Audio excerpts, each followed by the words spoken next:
হলে পুলিশ বলছে হাদি হত্যার কোনো আসামিকে তারা গ্রেফতার করেনি। আপনারা কালকে ব্রিফিং করে বলেছেন গ্রেফতার হয়েছে, দুজন আটক হয়েছে, এই বিষয়টা একটু ক্লিয়ার করুন। এটার ক্ষেত্রে আমাদের ডিবি আপনার মনে হয় একটা রাত্রে আবার একটা স্টেটমেন্ট দিয়েছে, আপনারা ওই স্টেটমেন্টটা পড়লে জানতে পারবেন।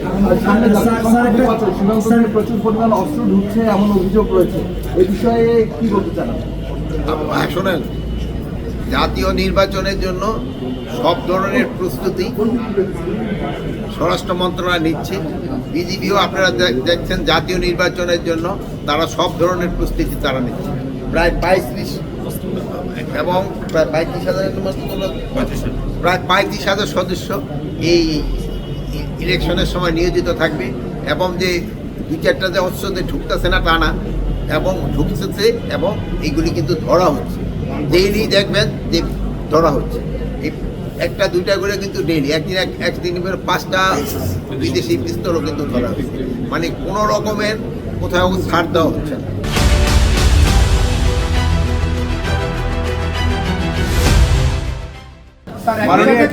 আমরা দেখলাম যে একটা ব্লাস্টের ঘটনা ঘটেছে মাদ্রাসায়, এটি আসলে আইন শৃঙ্খলার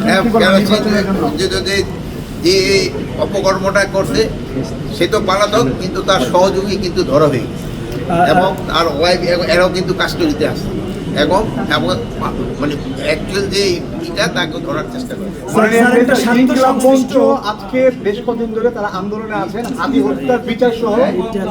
এই যে বোমা হামলাগুলো স্যার সুষ্ঠু নির্বাচনের ক্ষেত্রে কোন ধরনের বাধা হয়ে মানে হয় কি, ফ্যাসিস্ট যারা আছে তারা তো সবসময় এইটা বাধা দেওয়ার চেষ্টা করে, কিন্তু আপনাদের সবাই সহযোগিতায় যদি থাকে নির্বাচন সুষ্ঠু, শান্তিপূর্ণ এবং উৎসব মুখর হবে, এবং সবার কাছে এটা গ্রহণযোগ্য হবে। এরকম একটা নির্বাচনে এই সরকারের দেওয়ার ইচ্ছা, এবং এটা তারা বাস্তবায়ন করবে। নির্বাচনের সংখ্যার কথা আপনাদের মুখ থেকে আমরা শুনেছি, এবং আপনাদের না, সবার মুখ থেকে এই সংখ্যা কতটুকু আছে?